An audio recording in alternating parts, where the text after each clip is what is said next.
എനിക്ക് നടന്മാരായ ഇടവേള ബാബു, മുകേഷ്, മണിയമ്പിള്ള രാജു, പിന്നെ ജയസൂര്യ, പിന്നെ പ്രൊട്ടക്ഷൻ കൺട്രോളർ നോബിള്, ബിച്ചു, ഇവരിൽ നിന്നൊക്കെയാണ്.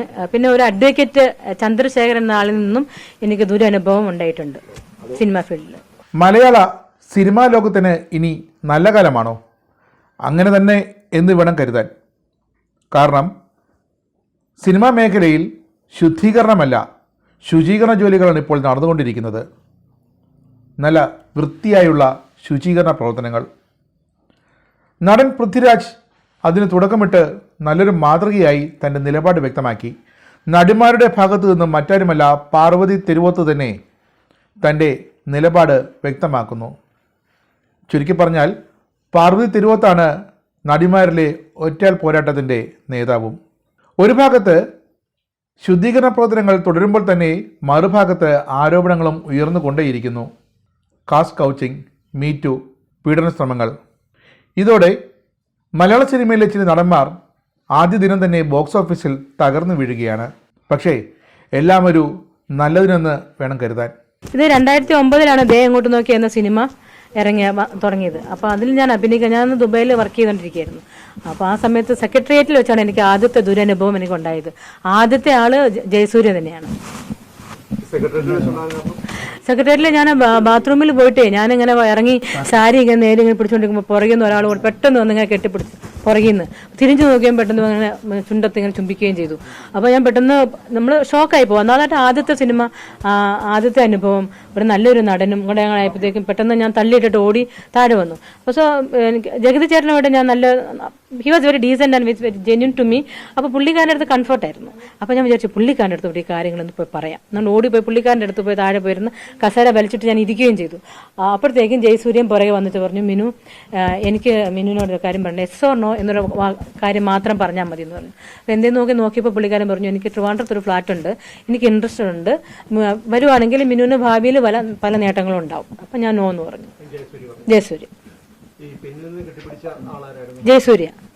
ജയസൂര്യാണ് പുറകുന്ന അപ്രത്യക്ഷമായിട്ട് പുറകുന്ന ഒന്ന് കെട്ടിപ്പിടിച്ചിട്ട് ചുംബിക്കുകയും കൂടെ ചെയ്തു. അതാണ് എനിക്ക് ഭയങ്കര സങ്കടമായി പോയത്. പരാതി എനിക്ക് അന്നേരത്തെ ഭയങ്കര പേടിയായിരുന്നു. കാരണം നമ്മൾ ആ സമയം 13 വർഷം മുമ്പായതുകൊണ്ട് ധൈര്യമില്ല, എന്തോ സംഭവിച്ചത്, ഇനി ഫിലിം ഫീൽഡ് ഇങ്ങനെയൊക്കെയാണോ എന്ന് നമുക്ക് തോന്നുമായിരുന്നു എന്താ സംഭവിച്ചതെന്ന്. അപ്പോൾ അത് എന്നാലും ജഗതി ചേട്ടനോട് പറഞ്ഞു. ജഗതി ചേട്ടൻ എനിക്ക് ഒറ്റയ്ക്ക് കിട്ടിയിരുന്നെങ്കിൽ ഞാനത് പറഞ്ഞിട്ടില്ല.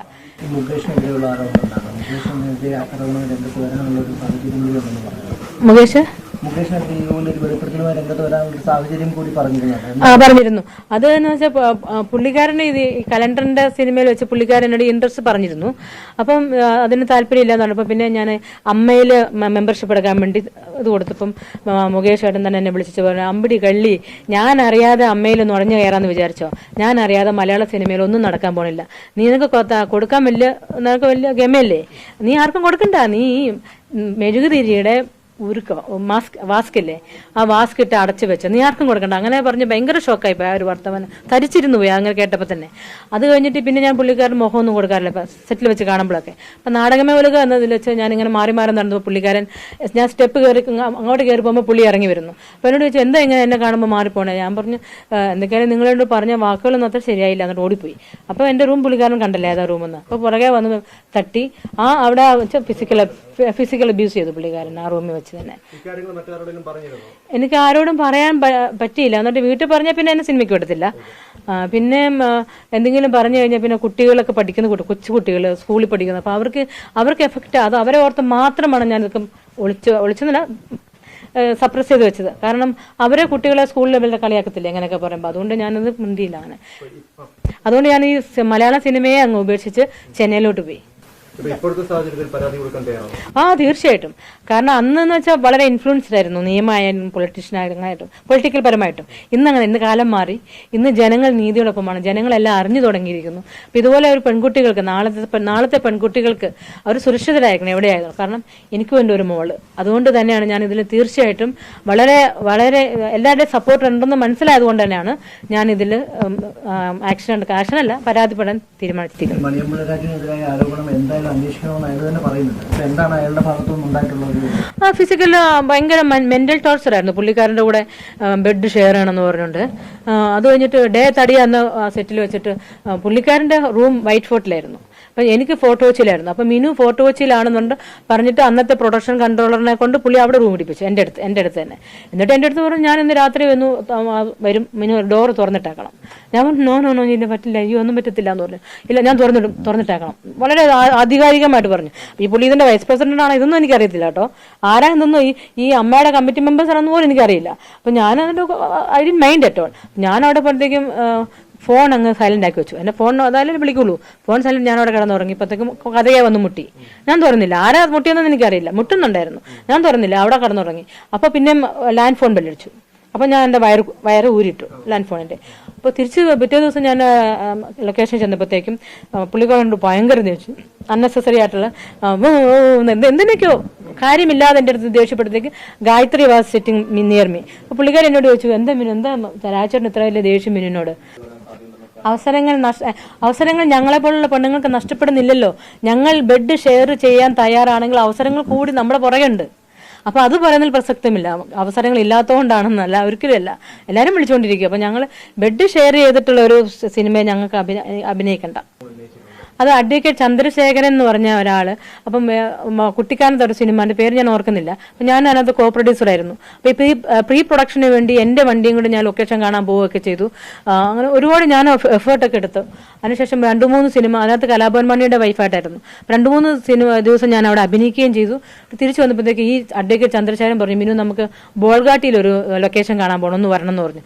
ഞാൻ പെട്ടെന്ന് ഓടി പോവുകയും ചെയ്തു പുള്ളിക്കാരൻ്റെ കൂടെ. അവിടെ ചെന്നപ്പോഴത്തേക്ക് ഏതോ ഒരു റിസോർട്ടിലോട്ട് ഇങ്ങനെ കൊണ്ട് കയറ്റിക്കൊണ്ട് ഒരു ചേട്ടൻ അവിടെ ഇരിപ്പുണ്ടായിരുന്നു. സംസാരിച്ചുകൊണ്ടിരുന്നപ്പം ഈ അഡ്വക്കേറ്റ് അപ്രത്യക്ഷമായി. അപ്പോൾ ഞാൻ പിന്നെ കുറച്ച് നേരം ഉച്ച കഴിഞ്ഞ് 3 മണി എങ്ങാണ്ടായിരുന്നു. അപ്പോൾ ഞാൻ പിന്നെ ഇങ്ങനെ സംസാരിച്ചുകൊണ്ടിരുന്നപ്പോൾ ഞാൻ പറഞ്ഞു അതേ കുട്ടികൾ വരാൻ സമയമായി സ്കൂളിൽ നിന്ന്, അപ്പോൾ ഞാനെന്ന് ഇറങ്ങിക്കോട്ടെ. അങ്ങനെ ഇറങ്ങാൻ പാടില്ല, അങ്ങനെ പെട്ടെന്ന് പോകാൻ വന്നതല്ലോ. എന്നിട്ട് പുള്ളിക്കാരൻ കയറി എന്നെ കടന്നു പിടിച്ചു. എന്നിട്ട് വന്നിട്ട് എന്നെ ഇങ്ങനെ കെട്ടിപ്പിടിച്ചപ്പോൾ ഞാൻ പുറകോട്ട് എന്നാ ഇല്ല ഇതെന്താ അല്ല പറഞ്ഞില്ലേ പുള്ളിക്കാരൻ പറഞ്ഞു എന്ത്? ഞാൻ പറഞ്ഞു ഞാൻ ലൊക്കേഷൻ നോക്കാൻ വന്നതാണ്, ഞാൻ അല്ല വേറെ ഒന്നും പറഞ്ഞില്ല. അപ്പോൾ പുള്ളിക്കാരനും പെട്ടെന്ന് സോറി പറഞ്ഞു. പക്ഷേ എന്നെ കൊണ്ട് കൂട്ടിക്കൊടുത്തതായിരുന്നു ഈ അഡ്വക്കേറ്റ് ചന്ദ്രശേഖരൻ.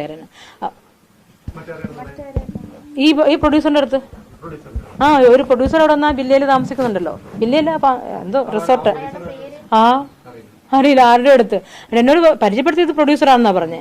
അപ്പോൾ ഞാൻ പറഞ്ഞു ചേട്ടാ ഞാൻ പോകട്ടോ എന്ന് പറഞ്ഞു. അപ്പം അയാൾ നല്ല ജെന്യൂൻ മാൻ ആയിരുന്നു. അപ്പോൾ പറഞ്ഞു സോറി ട്ടാ ഞാനും അറിഞ്ഞില്ല, മിനുവിൻ്റെ അനുവാദപ്രകാരമല്ല മിനു ഇത് വന്നെന്ന് എനിക്കറിയില്ലായിരുന്നു പറഞ്ഞു. എന്നിട്ട് ഞാൻ പിന്നെ പെട്ടെന്ന് തിരിച്ചു പോയി. ആ സിനിമയിൽ നിന്ന് എന്നെ കട്ട് ചെയ്തു. പിന്നെ പ്രൊഡക്ഷൻ കൺട്രോളർമാർ അത് ഒന്ന് നോബിൾ എന്നെ ഇങ്ങനെ വന്നിറങ്ങി. ഞാൻ ചെന്നൈയിൽ നിന്നാണ് വന്നത്. എന്നെ കൊണ്ട് പുള്ളിക്കാരനെ ഒരു ലൊക്കേഷനിൽ കൊണ്ടുപോയി. അന്ന് മാഫിയ ശശിയുള്ള സിനിമയാണ്. അപ്പം ആ ലൊക്കേഷനിൽ കൊണ്ടിട്ട് കാറിൽ തന്നെ ഇറക്കിയില്ല. അവിടെ പുള്ളി എന്തോ സംസാരിച്ച് തിരിച്ചു വന്നിട്ട് പറഞ്ഞു മിനുവിൻ്റെ റോള് 2 ദിവസം കഴിഞ്ഞിട്ടാണ് എന്ന് പറഞ്ഞു. അപ്പം ഞാൻ ഓക്കെ. അപ്പം ഇങ്ങനെ തിരിച്ച് നമ്മൾ വേറെ വഴി കൂടെ വിജനമായ റോഡിൽ കൂടെ കൊണ്ടുവന്നേ. 2 കാടിൻ്റെ നടുക്കൂടെ 2 ടാറിട്ട റോഡിൽ കൂടെ കൊണ്ടുവന്നു. എന്നിട്ട് പതുക്കെ ഓടിച്ചിട്ട് ഈ വലത്തേക്കൈ കൊണ്ട് വണ്ടി ഓടിക്കുകയും ഇടത്തേക്കൈ കൊണ്ട് എന്നെ ഇങ്ങനെ വളരെ ഇങ്ങനെ ചേർത്ത് അയാൾ നെഞ്ചിനോട് ചേർത്ത് അങ്ങ് പിടിക്കുകയും എവിടേക്കോ ഉമ്മ വയ്ക്കുന്നു, എന്തൊക്കെയോ പരാക്രമങ്ങൾ അയാൾ എന്നെ ചെയ്തു. ഞാൻ ഭയങ്കര സ്ട്രഗിൾ ചെയ്തു. കാരണം ഒന്നാമത് എനിക്ക് ഭയങ്കരമായിട്ട് വേദനയും ഗിയർ ബോക്സ് എവിടെ എന്തൊക്കെയോ കൊള്ളുകയും വിട് എന്നൊക്കെല്ലാം പറഞ്ഞിട്ട് വിടുന്നില്ല. ലാസ്റ്റ് ഞാൻ ഡോറിട്ട് ചവിട്ടുകയൊക്കെ ചെയ്തു. ഡോർ എങ്ങനെയോ തുറന്നു. ഞാൻ വണ്ടിയിൽ നിന്ന് ചാടൂ എന്നൊക്കെ പറഞ്ഞേക്ക് കാലൊക്കെ വെളിയിൽ പോയി കാറിൻ്റെ. അന്നേരമാണ് അയാൾ പെട്ടെന്ന് വണ്ടി നിർത്തിയപ്പോൾ ഞാൻ വണ്ടിയിൽ നിന്ന് ചാടി ഇറങ്ങി. ഞാൻ പറഞ്ഞു ഞാൻ കാര്യം പറയാം. അപ്പം എനിക്ക് ഇറങ്ങി ഓടണം എനിക്ക് തോന്നി. അപ്പം എനിക്ക് തോന്നി ആ കാട് കണ്ടപ്പം ഇത് യുക്തിയെല്ലാം തോന്നി. കാരണം വന്യമൃഗങ്ങളൊക്കെ ഉണ്ടാകുന്ന ഒരു സംഭവം, പട്ടി വന്നാലും മതിയല്ലോ. അപ്പോൾ അതുകൊണ്ട് അവിടെ തന്നെ നിന്ന് ഞാൻ പറഞ്ഞു എന്നെ മര്യാദയ്ക്ക് എന്നെ എവിടെ കയറ്റിയോ അവിടെ തന്നെ എന്നെ കൊണ്ട് തിരിച്ചു പോകണം, വലിയ പ്രശ്നവും. പക്ഷേ അയാൾ ഇച്ചിരി കാം ഡൗൺ ആയി. എന്നിട്ട് പിന്നെ അയാളെ അവിടെ തന്നെ എന്നെ കൊണ്ട് ഇറക്കി. മറ്റേ വിച്ചു അത് കഴിഞ്ഞ മാസം എന്നെ വിളിച്ചിട്ട് പറഞ്ഞു ചേച്ചിയല്ല എടോ തനിക്ക് നല്ലൊരു റോളുണ്ട്, ബിന്ദു പണിക്കറൊക്കെ ചെയ്യുന്ന ഒരു റോളാണ്, അത് ഫിക്സ് ചെയ്യണമെങ്കിൽ തന്നെ ഉടനെ തന്നെ ട്രിവാൻഡ്രത്തിന് വരണം, ഡയറക്ടറിനെയും പ്രൊഡ്യൂസറിനെയും ഒന്ന് കണ്ടു കഴിഞ്ഞാൽ തനിക്ക് ആ റോള് ഫിക്സ് ആക്കിയെന്ന്. അപ്പോൾ ഞാൻ ഈ വിച്ചു എന്ന ആളെ ഞാൻ കണ്ടിട്ടില്ല, എനിക്കറിയത്തില്ല, മുൻപരിചയമില്ല. പിന്നെ എടോ താനെന്നൊക്കെ വിളിച്ചപ്പോൾ ഞാൻ പറഞ്ഞു അതെ ഈ താനും നീ എന്നൊക്കെ വിളി ഒഴിവാക്കിയിട്ട് എൻ്റെ പേര് വിളിക്കും. അല്ല ഇയാൾക്ക് എന്നെക്കുറിച്ച് അറിയാമല്ല ചേട്ടാ, ഞാൻ എല്ലാവരെയും ഇങ്ങനെയാണ് എന്ന് പറഞ്ഞു. അപ്പോൾ ഞാൻ പറഞ്ഞു അതെ എനിക്കതുകൊണ്ട് വലിയ താല്പര്യമില്ല എന്ന് പറഞ്ഞു. അപ്പോൾ പുള്ളിക്കാരൻ പറഞ്ഞു അല്ല ഒന്നുകൂടെ അങ്ങ് ആലോചിച്ചിട്ട് വിളിക്ക്, ഞങ്ങൾ സമയം തരാമെന്ന് ഫോൺ വെച്ചു പുള്ളിക്കാരൻ. ഇടവേള ബാബുവിനെ പറ്റി ഒരു ആരോപണം ഇതാ ഇടവേള ബാബുവിനെതിരായി ഇടവേള ബാബു എൻ്റെ അടുത്ത് ഇങ്ങനെ പറയുന്നുണ്ടായിരുന്നു എൻ്റെ കൂടെ നിൽക്കാമെങ്കിൽ ഞാൻ സ്റ്റേജ് ഷോയ്ക്കൊക്കെ കൊണ്ടുപോകും ഇനി പാട്ട് പാടും ഡാൻസ് ഒക്കെ ചെയ്യും അപ്പോൾ ഞാൻ എൻ്റെ കൂടെ കൊണ്ടുപോകാം വളരെ നേട്ടങ്ങളൊക്കെ ഉണ്ടാവും എൻ്റെ കൂടെ നിൽക്കുവാണെങ്കിൽ എന്ന് പറഞ്ഞു. അപ്പം ഈ അമ്മയിൽ ഇതിൻ്റെ ആൾ പുള്ളിക്കാരനാണ്, സെക്രട്ടറിയാണെന്ന് എനിക്കറിയാം. അപ്പോൾ ഈ ആപ്ലിക്കേഷൻ കൊടുക്കാൻ വേണ്ടി പുള്ളി പറഞ്ഞു എൻ്റെ ഫ്ലാറ്റിലോട്ട് പോവാം, കല്ലൂരുള്ള ഫ്ലാറ്റിലോട്ട് പോവാം, ആപ്ലിക്കേഷൻ ഒപ്പിടണം, അപ്പോൾ അത് ഫില്ല് ചെയ്ത് തരാൻ പറഞ്ഞു. അങ്ങനെ ഞാൻ അവിടെ ചെന്ന് ഫില്ല് ചെയ്തുകൊണ്ടിരിക്കുന്ന സമയത്ത് ഇയാളും പതുക്കെ എന്നെ പുറകെ തന്നെ കെട്ടിപ്പിടിച്ച് കഴുത്തിൽ ഇങ്ങനെ ചുമൊക്കെ വെച്ചിട്ട് എന്ത് ഷാമ്പു ഇടാം നല്ല മണമൊക്കെ അങ്ങനെയൊക്കെ. ഞാൻ അയ്യോ ഇതെന്താ ഇങ്ങനെ പെട്ടെന്ന് ഇതാക്കി. അപ്പം നമുക്ക് കാരണം ഇത് മുമ്പ് അഭിനയിച്ചതാണ്, നമ്മൾ ഒരുമിച്ച് ഒരു സിനിമയിൽ അഭിനയിച്ചതാണ്. അപ്പം പുള്ളി എനിക്ക് പെട്ടെന്ന് നമുക്ക് റഫാൻ പറ്റത്തില്ല. മാറി നിൽക്കുക മാറ് എന്ന് പറഞ്ഞു. പിന്നെ ഞാൻ പുള്ളിക്കാരനെ ഇങ്ങനെ അടുത്തടുത്ത് വന്നപ്പോഴത്തേക്ക് ഞാൻ പറഞ്ഞു ഞാൻ പോവാന്ന് പറഞ്ഞു. പെട്ടെന്ന് അത് ഫില്ല് ചെയ്തില്ല ശരിക്കും, ഞാൻ ഇറങ്ങി ഓടിപ്പോന്നു. പിന്നെ ഇന്നസെന്റ് ചേട്ടനെ വിളിച്ചു പറഞ്ഞു. ഇന്നസെന്റ് ചേട്ടൻ എന്താ എനിക്ക് ഇത് കിട്ടുന്നില്ല. അപ്പം ഈ മുകേഷ് ഇങ്ങനെയൊക്കെ പറഞ്ഞതിന് ശേഷമാണ് ഇതെന്താ എനിക്കെന്താ അഡ്മിഷൻ, ഞാൻ 6 സിനിമ അഭിനയിച്ചില്ല. അപ്പം കുട്ടി ഒരു കാര്യം ചെയ്യുക, ഇന്നയാളെ പോയി കണ്ടിട്ട് ഇന്നയാൾക്ക് അതെല്ലാം അയച്ചു കൊടുക്കാൻ പറഞ്ഞു. അപ്പോൾ അങ്ങനെ അതുപോലെ ചെയ്തപ്പോഴത്തേക്കും അവിടെ നിന്ന് ഫോൺ വിളിച്ചിട്ട് പറഞ്ഞു മിനുവിനെ ഇവിടെയുള്ള എക്സിക്യൂട്ടീവ് കമ്മിറ്റീസിന്റെ മിനുവിനെ അറിയത്തില്ല. ഞാൻ പറഞ്ഞു അയ്യോ അറിയത്തില്ലേ, ഞാൻ 6 സിനിമ അഭിനയിച്ചല്ലോ, 6 എക്സിക്യൂട്ടീവ് കമ്മിറ്റീസ്. അപ്പൊ പറയോ ജയസൂര്യ, മണിമ്പള രാജു, ഇടവേള ബാബു, മുകേഷ്. അപ്പൊ എനിക്ക് മനസ്സിലായി ഈ ജന്മത്തിന് എനിക്ക് അവർ ആ കമ്മിറ്റിയിൽ ഉള്ളിടത്തോളം കാര്യം എനിക്ക് കിട്ടില്ല. ഇനി ഇവിടെ നിന്നിട്ട് പിന്നെ പല സിനിമകളും ഇവര് മിനു ഈസ് യൂസ്ലെസ് ലേഡി, മിനുവിനെ കൊണ്ടൊരു ഹെൽപ്പില്ല, അവളെ വേണ്ട, അങ്ങനെ പല സിനിമകളും. കാരണം നമ്മളൊക്കെ ഒത്തിരി ആഗ്രഹങ്ങളും ഒത്തിരി സ്വപ്നങ്ങളൊക്കെ ആയിട്ടാണ്, നമുക്കൊക്കെ ടാലൻസ് ഉണ്ട്. ഇപ്പൊ ഇതൊക്കെ നോക്കുക, എനിക്ക് ചെറുപ്പത്തിലൊക്കെ ഞാൻ എല്ലാത്തിനും പാർട്ടിസിപ്പേറ്റ് ചെയ്തൊക്കെ ഒരാളാണ്. അപ്പോൾ ഒരുപാട് കാര്യങ്ങളൊക്കെ ആയിട്ട് വന്നത്. പക്ഷെ അവിടെ അവര് ഇവരെ പോലുള്ളവർ, അതായത് ഈ മുകേഷും ഇടവേള ഇങ്ങനെയുള്ള കുറച്ച് ഒരു പ്രത്യേക ഒരു ഗ്യാങ് ഉണ്ട് സിനിമയിൽ, മാഫിയ പോലത്തെയൊക്കെ. ഇവരൊക്കെ മാറ്റി കഴിഞ്ഞാൽ മലയാളം ഫിലിം നല്ല രീതിയിൽ വരുമെന്നാണ് എന്റെ ഉറച്ച ഒരു വിശ്വാസം. അതുപോലെ തന്നെ ഹേമ കമ്മിറ്റിയിൽ ഈ പാർവതിനെ പോലുള്ള കുട്ടികളൊക്കെ അവളൊക്കെ ബോൾഡാണ്. അങ്ങനെയുള്ള നീ വരണം, പിള്ളേർ മുമ്പോട്ട് ധൈര്യമായിട്ട് വരണം, ആരെ പേടിക്കണം. കാരണം ഇന്ന് മീഡിയ സപ്പോർട്ടുണ്ട്, നിങ്ങൾക്ക് എന്ത് കാര്യമാണെങ്കിലും മീഡിയയിൽ വിളിച്ച് പറയാം. നിയമം നമ്മുടെ കൂടെയുണ്ട്, ജനങ്ങൾ നമ്മുടെ കൂടെയുണ്ട്. ഇന്ന് സോഷ്യൽ മീഡിയ തന്നെ നിങ്ങൾക്ക് എല്ലാവർക്കും. അതുകൊണ്ട് നിങ്ങൾ ആരെയും പേടിക്കാതെ എല്ലാവരും മുൻപോട്ട് വരണമെന്നാണ് പറയുന്നത്. കാരണം നാളെ ഒരു പെൺകുട്ടികൾക്കും സിനിമാ ഫീൽഡ് എന്നല്ല ഒരു ഫീൽഡിൽ ഒരു അനുഭവം ഉണ്ടാകാതിരിക്കാൻ വേണ്ടി തീർച്ചയായിട്ടും ഞാൻ നിയമത്തിന്റെ കൂടെ നീതിക്ക് വേണ്ടി ഞാനിത് പരാതിയായിട്ട് തന്നെ മുമ്പോട്ട് പോകും. ഇല്ല ഞാൻ ഇപ്പോഴാണ് ഇത് കണ്ടത് ഈ ഓൺലൈനിൽ. ഇല്ല കൊടുക്കാൻ തയ്യാറാണ്. പക്ഷെ ഞാൻ അവരെ ഇല്ല കൊടുത്തില്ല. അപ്പൊ അഭിനയം വിട്ടതിന് ശേഷം ഇപ്പൊ മീനു ഫേസ്ബുക്കിൽ ഇക്കാര്യം ഉന്നയിച്ചു, എവിടുന്നെങ്കിലും ഒരു പിന്തുണ കിട്ടിയോ? മറ്റു വനിതാ ഡിമാൻഡ് ഭാഗത്തുനിന്നോ മറ്റോ ഒരു റെസ്പോൺസ് വന്നിട്ടുണ്ടോ? ഞാൻ ഇന്നലെ രാത്രിയിലാണ് ഇട്ടു. അപ്പൊ എന്റെ ഉദ്ദേശം എന്താണെന്നറിയോ, ഇത് കണ്ടിട്ട് പോലീസ് ഓഫീസേഴ്സ് എന്നെ വിളിക്കുമല്ലോ. പക്ഷെ ഇങ്ങനെ ഞാൻ വീഡിയോ എങ്ങനെ വരും ഞാൻ സ്വപ്നത്തിൽ പോലും ഓർത്തില്ല കേട്ടോ. അപ്പോൾ അവരുടെ അടുത്ത് ഞാൻ ഈ കാര്യങ്ങൾ എന്തായാലും തുറന്നു പറയാൻ തീരുമാനിച്ചു. അതെന്താന്ന് വെച്ചാല് ഞാൻ നോക്കി, I was really keenly watching ആരൊക്കെയാണ് കംപ്ലൈന്റ് വരുന്നത്, ആരൊക്കെയാണ് ഇതിനകത്തെ ആൾക്കാർ. എല്ലാവരുടെയും പേരിലൊക്കെ വരുന്നുണ്ട്. ഇങ്ങനെ കുട്ടി രേവതി എന്ന് പറഞ്ഞ കുട്ടി കരയുന്നു. അപ്പൊ എനിക്ക് എന്റെ മോള് കരയുന്ന പോലെ എനിക്ക് തോന്നി. അപ്പോഴും എന്റെ നെഞ്ച് പടഞ്ഞു. അത് കഴിഞ്ഞ് പിന്നെ നോക്കിയപ്പം മുകേഷ് ഇങ്ങനെ പറയുന്നു, അത് ഇറ്റ്സ് എ ഫാബ്രിക്കേറ്റഡ് സ്റ്റോറി, ഇത് പൊളിറ്റിക്സിന്റെ എതിർ കക്ഷികൾ മെനഞ്ഞുണ്ടാക്കിയ കഥകളാണ് എന്ന് പറഞ്ഞപ്പോഴാണ് എനിക്ക് then here I have to react. സത്യം പുറത്തു വരണം. അങ്ങനെ അങ്ങ് ചാമ്പ്യനായാൽ ശരിയാവത്തില്ലല്ലോ. സത്യം എല്ലാം ജനങ്ങൾ അറിയണം. അതുകൊണ്ട് കൊടുക്കും മുന്നോട്ട് പോകും. നടന്മാരെങ്കിലും പിന്നീട് വിളിക്കുകയെന്തെങ്കിലും ചെയ്തിരുന്നു ഈ സംഭവങ്ങൾക്ക് ശേഷം? ഇല്ല. കാരണം ഞാൻ കോപ്പറേറ്റീവ് അല്ലായിരുന്നല്ലോ. അതുകൊണ്ട് തന്നെ എല്ലാവരും എന്നെ വെറുത്തു. എന്നെ സിനിമയിൽ നിന്ന് തന്നെ ഒതുക്കി കളഞ്ഞവര്.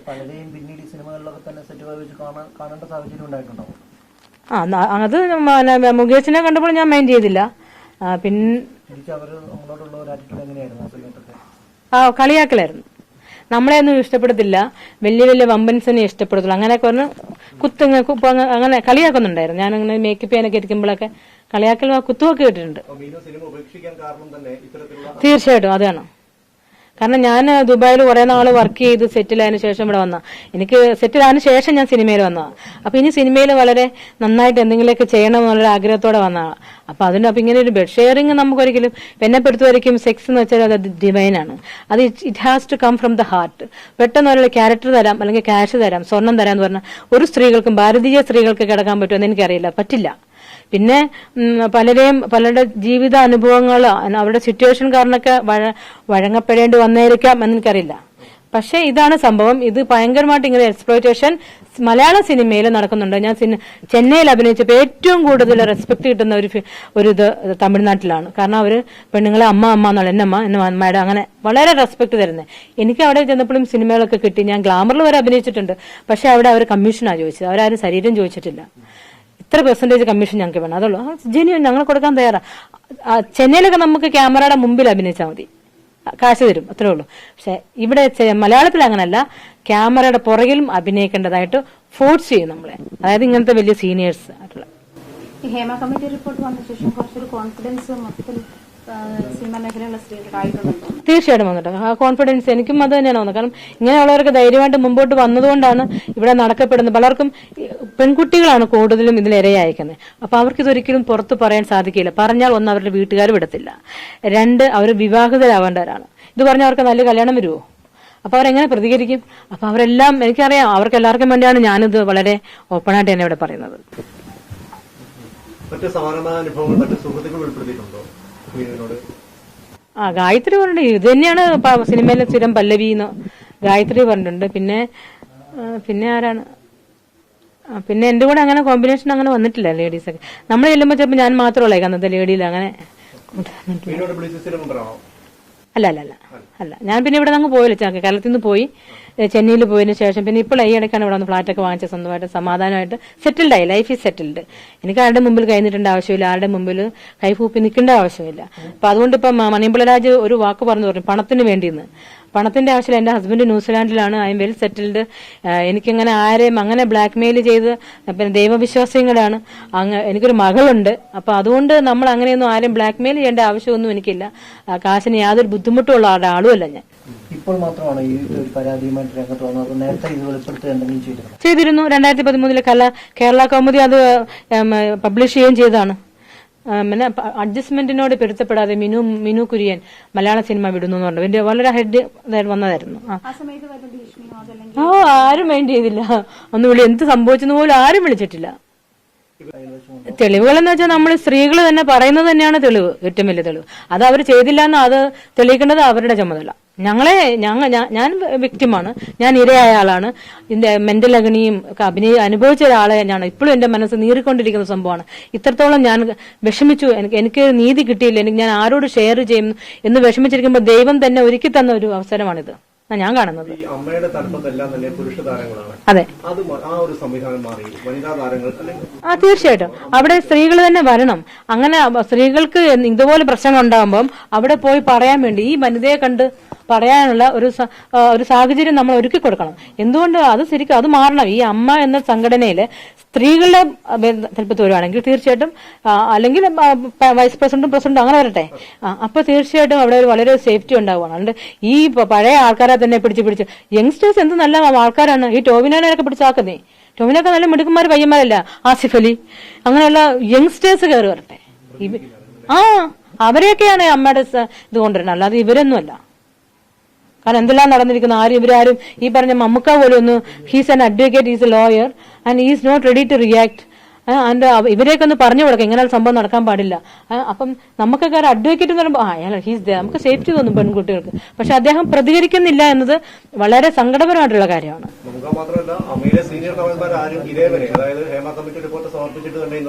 അതെന്താണ് അതുകൊണ്ട് അപ്പൊ പ്രതികരിക്കാൻ കഴിവുള്ള ഞാനിപ്പോ പറയുകയാണെങ്കിൽ എനിക്ക് ടോവിനോനെ നേരിട്ട് പരിചയമില്ല.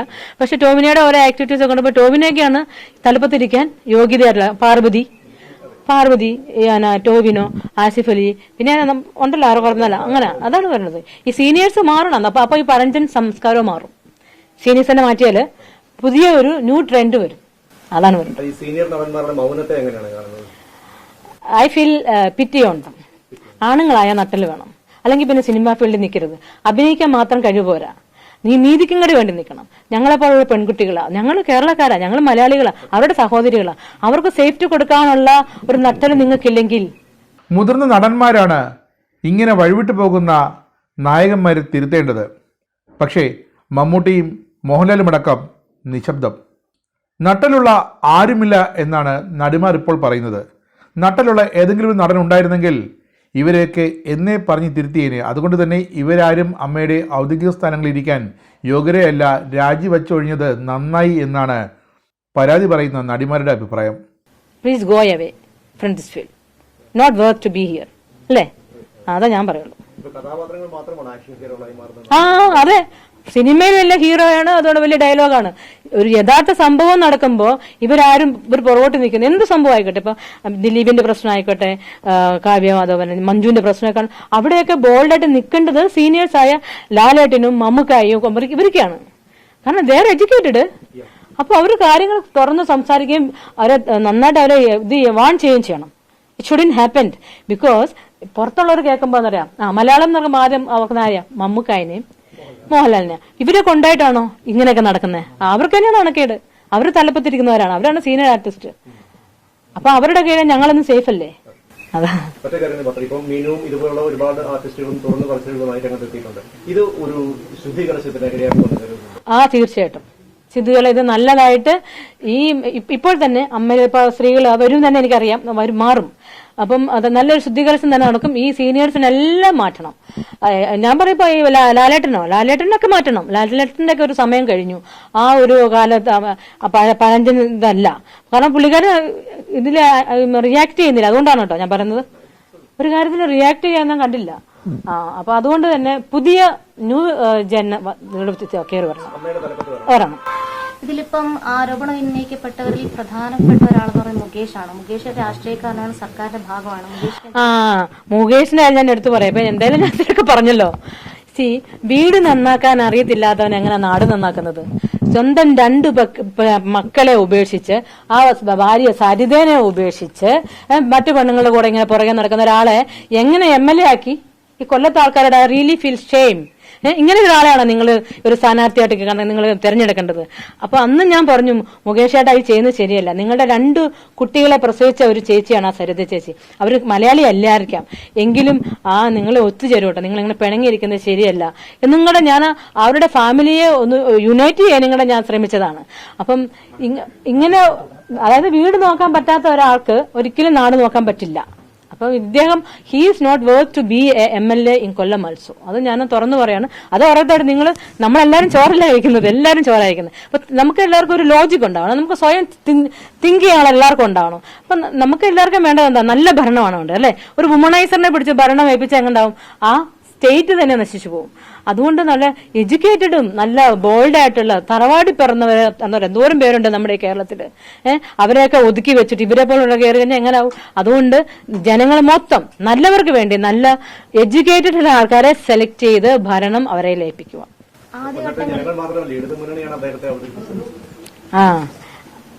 ആദ്യഘട്ടങ്ങളിൽ സർക്കാർ ഈ നേരിട്ട് പരാതി നൽകിയെങ്കിൽ മാത്രമേ കേസ് എടുക്കത്തുള്ളൂ. ആ ഒരു നിലപാടായിരുന്നു. പിന്നീട് ഇപ്പൊ നിലവിൽ പറയുന്നത് താങ്കൾ പരാതിയുമായിട്ട് മുന്നോട്ട് പോകുന്നതാണ്. അപ്പോൾ ഈ സർക്കാരിൽ ഒരു നീതി കിട്ടുമെന്ന് പ്രതീക്ഷിക്കുന്നുണ്ടോ? നീതി കിട്ടണം. കാരണം ഇന്ന് ജനങ്ങളും മീഡിയയും എല്ലാം ഒരുമിച്ച് ഇറങ്ങി കംപ്ലീറ്റ് ഇന്നിപ്പോ എല്ലാവരും അറിഞ്ഞു കഴിഞ്ഞു. കാരണം ഞാൻ മാത്രമായിരുന്നെങ്കിൽ ഒരു പക്ഷേ തള്ളിപ്പോയായിരുന്നേ. ഞാനല്ലല്ലോ ആദ്യം വന്നത്. ഇതെല്ലാരും വേറെ പെൺകുട്ടികളെല്ലാം വന്നപ്പോഴും ഞാനും ഇതിൽ സത്യമായിട്ട് വന്നതാണ്.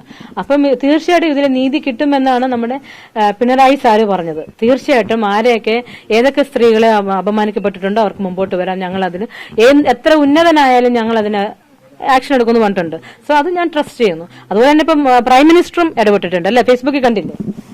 എന്തെങ്കിലും സ്ത്രീകൾക്ക് അത് എന്തുണ്ടായിട്ടില്ല ഞങ്ങൾ അതിന് ആക്ഷൻ എടുക്കുന്നുള്ള കാര്യം. സോ പണ്ടത്തെ കാലമല്ല ഇപ്പോൾ ജനങ്ങളൊക്കെ മാറിക്കഴിഞ്ഞു. ജനങ്ങൾക്ക് ഇപ്പം എല്ലാ കാര്യവും A to Z എന്ന് ജനങ്ങൾക്കറിയാം. എന്താണ് what is film field, what is film actors എന്ന് എല്ലാവർക്കും അറിയാം. അതുകൊണ്ട് അവരും നീതിയുടെ കൂടെ ജനങ്ങളുണ്ടാവും. കാരണം ജനങ്ങളുടെ സിനിമയാണ്, ജനങ്ങളുടെ ക്യാഷാണ് സിനിമ, അല്ലെ? അപ്പൊ ജനങ്ങളും കൂടെ തീരുമാനിക്കണം. ആക്ടർമാരൊക്കെ പറഞ്ഞാൽ ജനങ്ങളുടെ തീരുമാനമാണ്. മുകേഷിനെതിരെ IPC 376, 354, 452, 509. മണിയൻപിള്ള രാജുവിനെതിരെ IPC 356, 376. ഇടവേള ബാബുവിനെതിരെ IPC 376. നടൻ ജയസൂര്യക്കെതിരെ IPC 354, 354A, 509. അതാ ഞാൻ പറഞ്ഞ he himself is A criminal. എനിക്കൊരു പ്രശ്നവും ഇല്ല, എനിക്കൊന്നും നഷ്ടപ്പെടാനില്ല. എനിക്ക് എന്ത് നഷ്ടപ്പെടാനാണുള്ളത്? ഈ മൊമെന്റിൽ എനിക്ക് എന്ത് നഷ്ടപ്പെടാനാണുള്ളത്? ഒന്നും നഷ്ടപ്പെടാനില്ല. അതുകൊണ്ട് തന്നെയാണ് ഞാൻ റിപ്പീറ്റ് ചെയ്ത് പറയണത്. അയാൾക്ക് അങ്ങനെ പറയാൻ പറ്റും. അയാളെ പോലെ പല ആളുകൾക്കും AMMനകത്ത് അങ്ങനെ പറയാൻ പറ്റുന്നുണ്ടെങ്കിൽ ദോസ് ഓൾ ആർ ക്രിമിനൽസ്. നടൻ സിദ്ദിഖടക്കം പക്ക ക്രിമിനലാണെന്ന് നടിമാർ വിളിച്ചു പറയുന്നു. മസ്കറ്റ് ഹോട്ടലിൽ വളരെ പട്ടാപ്പകൽ വെളിച്ചത്താണ് പീഡനം നടന്നത്. അവിടുത്തെ ജീവനക്കാർക്ക് വരെ അതറിയാം. ഇവിടെ ഇതൊക്കെ സർവ്വസാധാരണം എന്ന് തോന്നിപ്പോവും അവിടുത്തെ കാഴ്ചകൾ കണ്ടാൽ. ഇതാണ് പീഡനത്തിനിരയായ ആ നടി കണ്ണീരോടെ പറയുന്നത്. ഞാൻ ഒറ്റയ്ക്കാണ്. കാര്യം ഞാൻ അന്ന് മോഡലിംഗ് ഒക്കെ ചെയ്തു തുടങ്ങിയ സമയമാണ്. എൻ്റെ ആദ്യത്തെ മൂവി പോലും ഞാൻ ചെയ്തിട്ടില്ല എന്നുള്ളതാണ്. അപ്പം ആ സമയം ഞാൻ മസ്കറ്റ് ഹോളിൽ നമ്മളൊരിക്കലും പ്രതീക്ഷിക്കുന്നില്ലല്ലോ ചേട്ടാ. നമ്മൾ കണ്ടിട്ടുള്ള വേൾഡ് ഭയങ്കര നല്ലതായിരിക്കും നമ്മളോട് എന്നാണ് നമ്മൾ പ്രതീക്ഷിക്കുന്നത്. ആ സമയത്ത് നമുക്കറിയില്ല, എനിക്കൊരു ഗോഡ് ഫാദറോ അല്ലെങ്കിൽ ഒന്നും തന്നെ ഇല്ല. പിന്നീടാണ് ഞാൻ സ്വപ്നങ്ങളൊന്നും ഒരുത്തനും വേണ്ടി ഇത് ചെയ്യാനുള്ളതല്ല എന്നുള്ള കാര്യത്തിലും കുറേ ട്രീറ്റ്മെൻറ്റ്സും കാര്യങ്ങളൊക്കെ എടുത്താണ് ഞാൻ അതിൽ നിന്ന് പുറത്ത് വന്നുകൊണ്ടിരിക്കുന്നത്. Still I am not okay. നമ്മൾ ഡെയിലി ഇതെല്ലാം അണ്ടർഗോ ചെയ്യുന്നുണ്ടെന്നാണ്. സോറി, ഞാൻ ക്വസ്റ്റ്യൻ മറന്നു. എന്തായിരുന്നു ചോദിച്ചത്? അതെ, ഞാൻ ഒറ്റയ്ക്കാണ് പോയത്. ആൻഡ് തുടക്കത്തിൽ അത് ഒരു ഡിസ്കഷൻ അദ്ദേഹം അന്ന് മെൻഷൻ ചെയ്തൊരു മൂവി സത്യം പറഞ്ഞാൽ എക്സിസ്റ്റ് ചെയ്യുന്നില്ല, ഒരു തമിഴ് മൂവി എന്നുള്ള രീതിയിലാണ്. അതിനെക്കുറിച്ച് സംസാരിച്ച് തുടങ്ങിയതിന് ശേഷം ആണ് ഇതിലൊരു സഡൻ അറ്റാക്ക് ഉണ്ടാകുന്നതും ഞാൻ ഭയങ്കരമായിട്ടൊക്കെ ട്രാപ്ഡ് ആണ്. ഞാൻ അവിടെ എല്ലാവരും അറിഞ്ഞ് ചെയ്യുന്ന പോലെയാണ് എനിക്ക് അവിടെ ഫീൽ ചെയ്തത്. അവിടെ അന്ന് ആ ഹോട്ടലിൽ നിന്ന് പലർക്കും ഇതറിയാം, അവിടെ ഒരു റെഗുലർ പ്രോസസ്സിൽ നടക്കുന്നുണ്ട് എന്ന് ഞാൻ ശരിക്കും വിശ്വസിക്കുന്നുണ്ട്. അന്നത്തെ പല ഇമേജസും എനിക്ക് പിന്നീട് അത് ഭയങ്കര ബുദ്ധിമുട്ടാണ് സ്റ്റിൽ. അപ്പം അത് സംഭവിച്ചതെല്ലാം തന്നെ അവിടെ പലർക്കും അറിയാം, ഇതൊരു റെഗുലർ പ്രോസസ്സാണ് എന്നുള്ളത് എനിക്ക് അവിടെ നിന്ന് മനസ്സിലായി. കുറച്ച് കഴിഞ്ഞതിന് ശേഷമാണ് ഈ അറ്റാക്ക് സംഭവിക്കുന്നത്. ഈ അറ്റാക്ക് സംഭവിച്ചതിന് ശേഷവും അയാൾ ഒരു ഉളുപ്പില്ലാണ്ട് എൻ്റെ ഫ്രണ്ടിലിരുന്നിട്ട് ചോറും തൈരും മീൻ കറിയും കൂട്ടിക്കഴിച്ചൊരു മനുഷ്യനാണ്. ഞാനിത് പറയുന്നത് ഇത് ഏതൊക്കെ രീതിയിൽ വന്നാലും എനിക്കൊരു ചുക്കും ഇല്ല എന്നുള്ളതാണ്. ബിക്കോസ് എനിക്കൊന്നും ലൂസ് ചെയ്യാനില്ല. അതിൽ പോലും ഒരു സെക്ഷൽ ഫ്ലേവർ കലർത്തി അയാൾ സംസാരിച്ചിട്ടുണ്ട്. എന്താണ് വൈരുദ്ധ്യ ആഹാരങ്ങൾ, അങ്ങനെ എന്തോ ഒരു വാക്ക്, അങ്ങനത്തെ ഉള്ള ആഹാരങ്ങളാണ് എനിക്കിഷ്ടം എന്നുള്ള രീതിയിൽ അയാൾ സംസാരിച്ച് ഞാൻ അവിടെ നിന്ന് എസ്കേപ്പ് ചെയ്ത് പോയ ഒരാളാണ്. He just locked me. അന്ന് ന്യൂസ് ചാനൽസ് ആരൊക്കെയോ അവിടെ ഉണ്ടായിരുന്നു. അപ്പം എന്താ അങ്ങനെയാണെങ്കിൽ ഇത്രയും ഒരു തുറന്നു പറച്ചിലുണ്ടായിട്ടും എങ്ങനെയാണെങ്കിൽ ഒരു സമീപിക്കാൻ നിയമ നടപടി സ്വീകരിച്ചുകൂടെ? എന്താണ് ഇക്കാര്യത്തിൽ നിയമ നടപടികൾ എന്നൊക്കെ പറഞ്ഞാൽ എന്താ? ഇവിടുത്തെ ഞാൻ 1, 2, 3 ആൾക്കാരുടെ അടുത്തൊക്കെ നിയമ നടപടി അവരുമായിട്ട് ബന്ധപ്പെട്ട് പല ക്രിമിനൽസിൻ്റെ പേര് ഞാനിങ്ങനെ പുറത്ത് പബ്ലിക്കായിട്ട് പറഞ്ഞിട്ടുണ്ട്. ഒരു സ്റ്റേറ്റ് എത്തിയപ്പോഴാണ്, 21 വയസ്സിൽ നടക്കുന്ന കാര്യം ഒരു സ്റ്റേറ്റ് എത്തിയപ്പോഴാണ്, ഒരു 3-4 കൊല്ലം മുമ്പെയാണ് ഞാനിത് പറഞ്ഞത്. അപ്പം ഇതുമായിട്ട് ബന്ധപ്പെട്ട് പല ആൾക്കാർക്കെതിരെയും ഞാൻ സോ കോൾഡ് ലീഗൽ കേസുകൾ എടുക്കാൻ വേണ്ടി മുന്നോട്ട് പോയപ്പോൾ തന്നെ ഇവിടെ എവിടെയാണ് സർവൈവർ സെൻറ്റേഡ് ആയിട്ടുള്ളൊരു സിസ്റ്റം ഉള്ളത്? ഇവിടെ ഒരിടത്ത് സർവൈവർ സെൻറ്റേഡ് ആയിട്ടുള്ളൊരു സിസ്റ്റം ഇല്ല. അവിടെ പോയിപ്പം അവരുടെ ട്രോമ, അവരുടെ അടുത്ത വെർബൽ റേപ്പ്, പല റേപ്പിലൂടെ എനിക്ക് ആകെ എനിക്ക് കുറച്ച് കാലമേ ഉള്ളൂ. എനിക്ക് എൻ്റെ ഡ്രീംസിൻ്റെ പുറകെ പോകണം. ഇവന്മാരുടെ നിന്ന് പുറകെ എനിക്ക് നടക്കാൻ സമയമില്ല, സ്വസ്ഥതയുമില്ല, മാനസിക ഒരു സ്ട്രെങ്തും ആ സമയത്ത് ലൈക്ക് മനുഷ്യനാണ്. അതുകൊണ്ട് ഞാൻ പോയില്ല. അപ്പോൾ പരസ്യമായി തന്നെ അതിനകത്ത് കാര്യങ്ങൾ വിശദീകരിച്ചിട്ടുണ്ട്. അപ്പോൾ അതിനുശേഷം സിദ്ദിഖ് ഡയറക്റ്റായിട്ട് സിദ്ദിഖിൻ്റെ റെസ്പോൺസ് തന്നെ എനിക്ക് ഭയങ്കര നോൺസെൻസും അതിനൊക്കെ അപ്പുറത്ത് എനിക്ക് ചിരി വന്നൊരു റെസ്പോൺസാണ്. അയാൾ പറഞ്ഞത് പിന്നെ ആ കുട്ടിയെ എനിക്കറിയാം, ആ കുട്ടിയെ ഞാൻ ഇൻവൈറ്റ് ചെയ്തിരുന്നു, പക്ഷേ സംവെയർ ലൈക്ക് ലിറ്ററലി ഞാൻ പറയുന്നില്ല ഇങ്ങനെയാണെന്നുള്ളത്, ബട്ട് സംവെയർ അങ്ങനെയാണെന്ന് ഞാൻ ഓർക്കുന്നു. കുട്ടിയുടെ ഡ്രസ്സിങ് ശരിയല്ലായിരുന്നു, അതുകൊണ്ട് ആ ഡ്രസ്സ് നല്ല ആൾക്കാരൊക്കെ വരുന്ന ഒരു സ്ഥലമാണ്, അതുകൊണ്ട് ആ ഡ്രസ്സൊന്ന് നേരെ ഇടൂ എന്നാണ് ഞാൻ പറഞ്ഞതെന്നുള്ളൊരു ഡിസാസ്ട്രസ് കമൻ്റാണ് പുള്ളി പറഞ്ഞത്. ഒരു ഇൻഡസ്ട്രിയിൽ ലൈക്ക് അയാൾക്ക് ഓൾമോസ്റ്റ് എല്ലാ സിനിമയിലും അയാളെ കാസ്റ്റ് ചെയ്യാൻ ആൾക്കാരുണ്ട്, ഇത്രയും സോ കോൾഡ് എസ്റ്റാബ്ലിഷ്ഡ് ആയിട്ട് ഇയാൾ നിൽക്കുമ്പോൾ എത്രയോ ക്യാരക്ടേഴ്സ് ചെയ്ത് അല്ലെങ്കിൽ പ്രൊഫഷണാലിസം എന്താണെന്ന് അറിയുന്ന ഒരു മനുഷ്യൻ പറയുകയാണ്, വേറൊരാളുടെ വസ്ത്രത്തിനെ പറയുകയാണ്. സോ ഇതായിരുന്നു അയാളുടെ അന്നത്തെ റെസ്പോൺസ് എന്ന് പറയുന്നത്.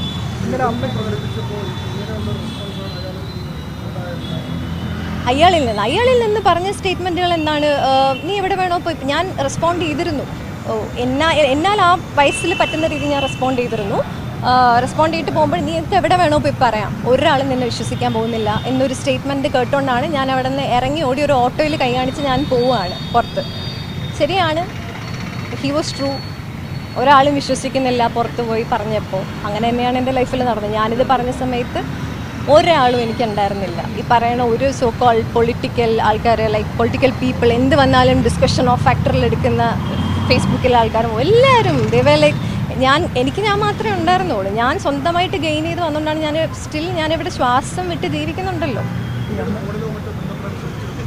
ഇല്ല, ഇങ്ങനെ ഡയറക്റ്റായിട്ട് എന്നെ വിളിച്ച് ഭീഷണിപ്പെടുത്തിയൊന്നുമില്ല. But there were many calls, ഇഷ്ടംപോലെ കോൾസുകൾ പലരും വഴിയും ചെയ്യും. പുള്ളിക്കാരൻ ഒരിക്കലും ഡയറക്റ്റായിട്ട് ചെയ്യത്തില്ലല്ലോ, കാര്യം നമ്മൾ റെക്കോർഡ് ചെയ്യും. പല വിഷയങ്ങൾ നടക്കുന്നു. അതുകൊണ്ട് പുള്ളി അത് ചെയ്യില്ല, അയാൾക്ക് അത് തിരിച്ചടിക്കും. അതുകൊണ്ട് തന്നെ അയാൾ വേറെ പലരെയും വിട്ടും പല രീതിയിൽ എന്താ പറയുക, നിന്നെ ശരിയാക്കി തരാം, നിന്നെ അത് ചെയ്തു തരാം, നീ സിനിമയിൽ എങ്ങനെ അഭിനയിക്കുമെന്ന് ഞങ്ങൾക്ക് കാണണം, ഇങ്ങനെയുള്ള രീതിയിലാണ് പുള്ളി റെസ്പോണ്ട് ചെയ്തത്. അന്ന് ആദ്യമായാണ് ഈ നടി യുവ സൂപ്പർ സ്റ്റാറിനെ തൊടുപുഴയിലെ ലൊക്കേഷനിൽ വെച്ച് കാണുന്നത്. കണ്ട് മിനിറ്റുകൾക്കകം തന്നെ പീഡന ശ്രമവുമുണ്ടായി. അപ്പോൾ അതിൻ്റെ പിന്നിൽ എന്താണെന്നാണ് ഈ നടി സങ്കടത്തോടെയും അത്ഭുതത്തോടെയും ചോദിക്കുന്നത്. കാരണം ഇത്ര ദാരിദ്ര്യമാണോ ഈ യുവ നടന്മാർക്ക്? മറ്റ് യുവ നടന്മാർ ഇവരെ പോലെ അല്ലല്ലോ എന്നാണ് ചോദ്യം. 2013 ഞാൻ ജൂനിയർ ആർട്ടിസ്റ്റായിട്ട് ജോയിൻ ചെയ്ത സമയമാണ്. അപ്പോൾ ശരിക്കും പറഞ്ഞാൽ ഇപ്പോഴത്തെ സൂപ്പർ താരങ്ങളിൽ കുറച്ച് ഏജല്ല, യുവ നടന്മാരിൽ പെടുന്ന ഒരാൾ തന്നെയാണ്. അപ്പോൾ അദ്ദേഹത്തിൻ്റെ സിനിമ ആയതുകൊണ്ട് തന്നെ ഇവിടുന്ന് തൊടുപുഴ പോയി ചെറിയൊരു വേഷം ചെയ്യാനാണ്. ഒരു ഓഫീസ് സ്റ്റാഫായിട്ടാണ് ആ സിനിമയിൽ ഞാൻ ചെയ്തിരിക്കുന്നത്. അപ്പോൾ ആ ജൂനിയർ ആർട്ടിസ്റ്റാണ്, ശമ്പളം കുറവാണെങ്കിലും സിനിമയോടുള്ള അടങ്ങാത്ത പാഷൻ. അപ്പോൾ ഹസ്ബൻഡ് ട്രെയിൻ കയറ്റി വിട്ട് നമ്മൾ വളരെ സന്തോഷമായിട്ട് പോവുകയാണ്. അവിടെ ചെന്ന് കോസ്റ്റ്യൂം തന്നു, ഞങ്ങൾ കോസ്റ്റ്യൂം ചേഞ്ച് ചെയ്തു. എന്നിട്ട് അവിടെ ഒരു ടോയ്ലറ്റ് ഉണ്ട്. അപ്പോൾ ഒരു ഫാം പോലത്തെ സ്ഥലത്താണ് ഷൂട്ട് കിടക്കുന്നത്. അപ്പോൾ ഞാൻ അങ്ങോട്ട് ടോയ്ലറ്റിൽ പോകാൻ വേണ്ടി ഒരു പഴയ ബിൽഡിങ്ങാണ്. അപ്പോൾ പോയ സമയത്ത് പോയിട്ട് തിരിച്ചിങ്ങോട്ട് വരുന്ന മുറിയുടെ അവിടെ നിന്ന് ഇങ്ങോട്ട് വരുന്ന സമയത്ത് അപ്രതീക്ഷിതമായിട്ട് ശരിക്കും ഇങ്ങനെ ഹോൾഡ് ചെയ്തു. അപ്പോൾ ഞാൻ പെട്ടെന്ന് പേടിച്ചു. ഞാൻ വെച്ച് അവിടെ കുറേ കുട്ടികളെ പരിചയപ്പെട്ടിരുന്നു, പെൺകുട്ടികൾ ആരെങ്കിലും. അപ്പോൾ കരങ്ങൾ പെണ്ണിൻ്റെ അല്ല, നമ്മൾ പിടിക്കുമ്പോൾ അറിയാമല്ലോ. പെട്ടെന്ന് എട്ടി നോക്കുമ്പോൾ ഇത്രയും നല്ല ഹൈറ്റുള്ള ആളാണ്. അപ്പം ഞാൻ നോക്കുമ്പം ഈ ആക്ടറാണ്. അപ്പം എന്താണ് അങ്ങനെ, അതായത് വിത്തൗട്ട് പെർമിഷനാണ്, ഒരു ഹിൻഡും ഇല്ല. ഞാൻ ആദ്യമായിട്ട് ആ മനുഷ്യനെ കാണുന്നതാണ്. ആ ലൊക്കേഷനിൽ പോയി ആദ്യത്തെ ദിവസമാണ് ഞാൻ കോസ്റ്റ്യൂം ചെയ്ത് അഭിനയിക്കാൻ വേണ്ടി നിൽക്കുവാണ്. നമ്മൾ വളരെ ആങ്സൈറ്റിയിൽ നിൽക്കുകയാണ്. വളരെ ആദ്യമേ ഡയറക്ടർ പരിചയപ്പെടുത്തിയായിരുന്നു, ഇതാണ് ഇതിലെ ഹീറോ. വേറൊരു നടി ഉണ്ടായിരുന്നു, എനിക്ക് അവരെ പേര് പറഞ്ഞു കഴിഞ്ഞാൽ ചിലപ്പോൾ ഇതെല്ലാം റിവീൽ ആവുന്നതുകൊണ്ട് പറയുന്നില്ല. അപ്പോൾ ആദ്യമായിട്ടാണ് അവരെയൊക്കെ കാണുന്നത്. അങ്ങനെ സർപ്രൈസോടെ നോക്കുക, നമ്മൾ ജസ്റ്റ് എൻട്രി ആണല്ലോ. അപ്പോൾ വളരെ ആരാധനയോടെ കണ്ടിരുന്ന ഒരാളാണ് വന്നിട്ട് പെട്ടെന്ന് ഇങ്ങനെ വിത്തൗട്ട് പെർമിഷനാണ് നമ്മളെ ഹോൾഡ് ചെയ്യുന്നത്. അപ്പം ഞാൻ സത്യത്തിൽ പേടിച്ചുപോയി. പേടിച്ചെന്ന് വെച്ചാൽ നല്ല ഷിവറിങ് ആയിപ്പോയി. നമുക്ക് അങ്ങനത്തെ ഒരു അതുവരെ ഉണ്ടായിട്ടില്ല. പെട്ടെന്ന് ഒരാളിങ്ങനെ വന്നിട്ട് അപ്പോൾ ഇങ്ങനെ ഞാൻ പേടിച്ചു. അതെന്താ ഇങ്ങനെയെന്ന് ചോദിച്ചപ്പോൾ അത് ഞാൻ പെട്ടെന്ന് ബലമായിട്ട് പിടിക്കുമ്പം ഞാൻ തള്ളി മാറ്റി. ഞാൻ പറഞ്ഞു, അപ്പോൾ എനിക്ക് കരച്ചിൽ വന്നു, ഞാൻ കരഞ്ഞു. അപ്പോൾ ഞാൻ പറഞ്ഞു, വിട് എനിക്ക് സിനിമയിൽ അഭിനയിക്കേണ്ട, ഇതെന്താ നിങ്ങളിങ്ങനെ വിത്തൗട്ട് പെർമിഷൻ ഇതെന്താ ചെയ്യാൻ പോകണമെന്ന് വെച്ചപ്പം അത് പെട്ടെന്ന് അങ്ങനെ സംഭവിച്ചു പോയതാണ്. എനിക്ക് സോണിയനെ ഭയങ്കര ഇഷ്ടമാണ്. സോണിയ ഒത്തിരി കാര്യങ്ങൾ ചെയ്യുന്നുണ്ട്. അന്ന് സോഷ്യൽ വർക്കൊക്കെ ചെയ്യുന്നതുകൊണ്ട് കുറച്ച് ന്യൂസൊക്കെ വന്നിട്ടുണ്ടായിരുന്നു. അപ്പോൾ നിങ്ങൾ ഒരുപാട് നല്ല കാര്യം ചെയ്യുന്നുണ്ട്, എനിക്ക് ഭയങ്കര ഇഷ്ടമാണ്, ഞാൻ പൊന്നുപോലെ നോക്കിക്കോളാം. അവിടെ വെച്ചൊരു പ്രപ്പോസ് ചെയ്യുന്ന പോലെ ഒരു നിമിഷം കൊണ്ട് ഒരാൾക്ക് അങ്ങനെ ആവുമെന്ന് അറിയത്തില്ല. കാരണം ഇതിപ്പം ചാനലിലൊക്കെ വരുവാണെങ്കിൽ കമൻറ്റിൽ അടിയിൽ ആ നായകൻ ഇത്രയും ദാരിദ്ര്യം എന്നൊക്കെ ചോദിച്ച് കമൻറ്റ് ഇടായിരിക്കും. അത് കളിയാക്കി കമൻറ്റ് ഇടാനേ പറ്റുള്ളൂ. പക്ഷേ നമ്മളെപ്പോലെ ഒരാൾക്ക് ഇപ്പോൾ വന്നിട്ട് ഇതിങ്ങനെ വെറുതെ ഒരു ആരോപണം ഉന്നയിച്ച് ഷൈൻ ചെയ്യേണ്ട ആവശ്യമില്ല. മീഡിയ അറ്റൻഷൻ അത്യാവശ്യം കിട്ടിയ ആളാണ്. ഇപ്പോൾ മലയാള സിനിമയിൽ നടന്നുകൊണ്ടിരിക്കുന്ന ശുദ്ധീകരണങ്ങൾക്ക് തുടക്കമിട്ടത് ബംഗാളിൽ നിന്നുമാണ്, ഇവിടെ നിന്നൊന്നുമല്ല. ശ്രീലേഖ മിത്ര എന്ന ഇടത് അനുഭവമുള്ള ബംഗാളി നടി. പലരും മണിക്കത്തിൻ്റെ ഓഡിഷനെത്തിയ അവരോട് സംവിധായകൻ രഞ്ജിത്ത് അപമര്യാദയെ പെരുമാറിയെന്ന് വർഷങ്ങൾക്ക് ശേഷം അവർ വിളിച്ചു പറയുമ്പോൾ കാലമൊന്നും മാറ്റിക്കളയുന്നില്ല എന്നോർക്കണം. So I was talking with Venu over the phone, and I was dressed in a churidar, very Indian, with a lot of bangles and stuff, and he was standing beside me and he was playing with my bangles, touching my skin, as if accidentally and stuff.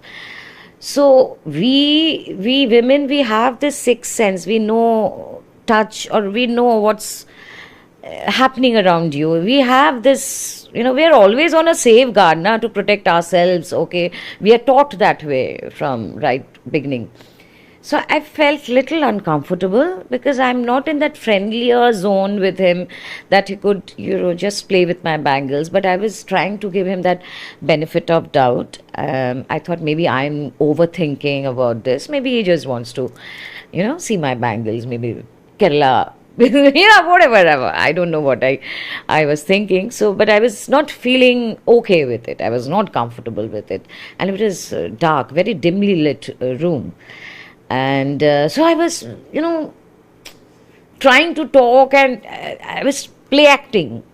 And then all of a sudden, after he noticing that I'm not kind of protesting, not taking my hand back or saying anything to him, he tried to play with my neck, my hair, which was not done.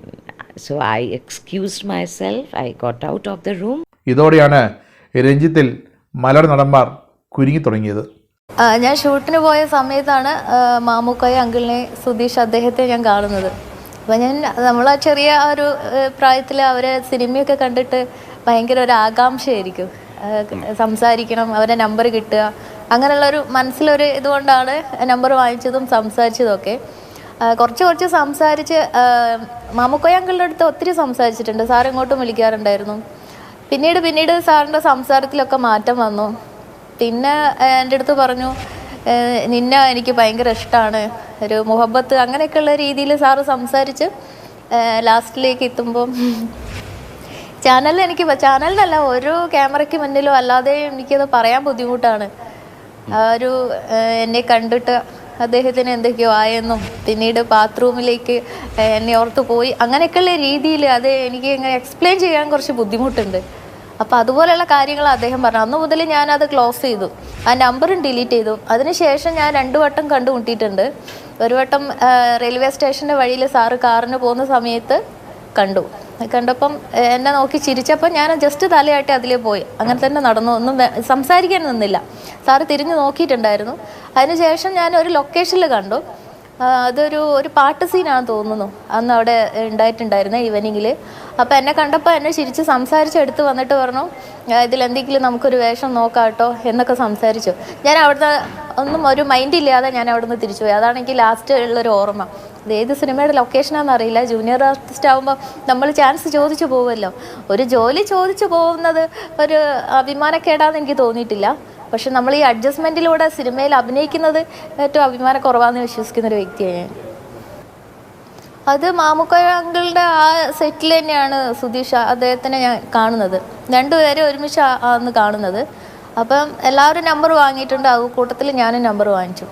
ആദ്യമായിട്ടാണ് അങ്ങനെ ചെയ്തത്. അന്ന് ചെറിയൊരു പ്രായത്തിലുണ്ടാകുന്ന ആദ്യമായിട്ട് ലൊക്കേഷനും ഈ നടന്മാരെയൊക്കെ കാണുമ്പോൾ ഉണ്ടാകുന്ന ഒരു വൈബ്രേഷൻ മനസ്സിൽ അതോടെ അവസാനിച്ചു. ഇതിന് ശേഷം ഞാൻ അങ്ങനെ ഒരു ഇതിന് നിന്നിട്ടില്ല.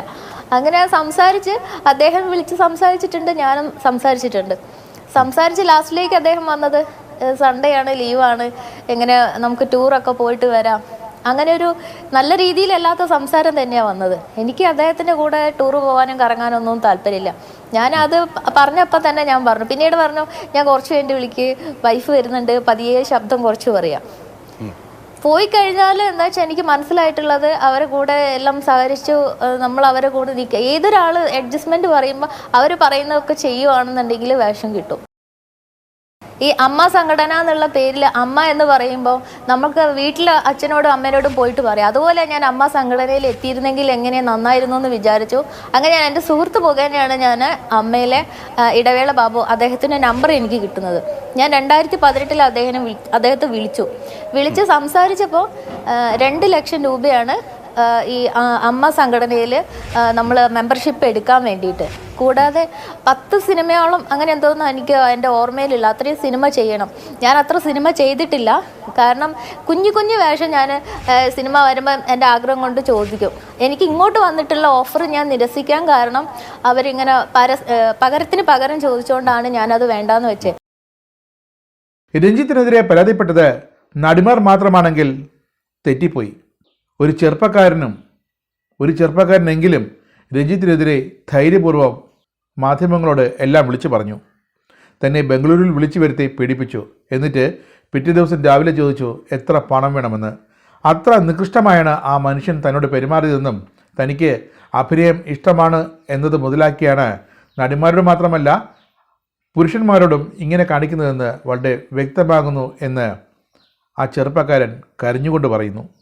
രഞ്ജിത്ത് ഈ റൂമിൽ ഇരുന്ന് പറഞ്ഞ സമയത്ത് പുള്ളി 2-3 നടന്മാരെ പേര് പറഞ്ഞിരുന്നു. അവർക്ക് തീർച്ചയായിട്ടും നിന്നെ കണ്ടു കഴിഞ്ഞാൽ അവർക്കൊക്കെ താല്പര്യം ഉണ്ടാവും, അങ്ങനെയാണെങ്കിൽ നിനക്ക് അവസരങ്ങളും ലഭിക്കും എന്നൊക്കെ പറഞ്ഞ് കുറേ രീതിയിൽ. പക്ഷെ പിറ്റത്തെ ദിവസം രാവിലെ, അന്ന് രാത്രി ഞാൻ ഈ മദ്യപിച്ചത് കൊണ്ട് ഞാനും അത്ര ബോധാവസ്ഥയിലല്ലായിരുന്നു. രാവിലെ എണീറ്റപ്പോൾ പുള്ളിയുടെ ക്യാരക്ടറേ ചേഞ്ചായി. പുള്ളി രാവിലെ പറഞ്ഞു, Saj I want to go wake up, എനിക്ക് പോകണം, നിങ്ങൾക്ക് എത്ര പൈസ വേണ്ടെന്നാണ് ചോദിച്ചത്. സോ അത് ഭയങ്കര ഷോക്കിംഗ് ആയിരുന്നു. ഞാൻ ഒരുപാട് ആഗ്രഹം വെച്ചിട്ടാണ് ബാംഗ്ലൂരിലേക്ക് ട്രാവൽ ചെയ്യുന്നത്. അവിടെ പോയി ഹോട്ടലിൽ ഇത്രയും റിസ്ക് എടുത്ത് പോയിട്ട് പുള്ളി എന്നെ സെക്ഷുവലി അബ്യൂസ് ചെയ്തിട്ട് പുള്ളിക്ക് രാവിലെ എണീറ്റപ്പോൾ പുള്ളിക്ക് പോകണം. പുള്ളി വേറെ ഒരു കാര്യം ചോദിക്കുന്നില്ല. ഹി ഓഫറിങ് മീ സം മണി.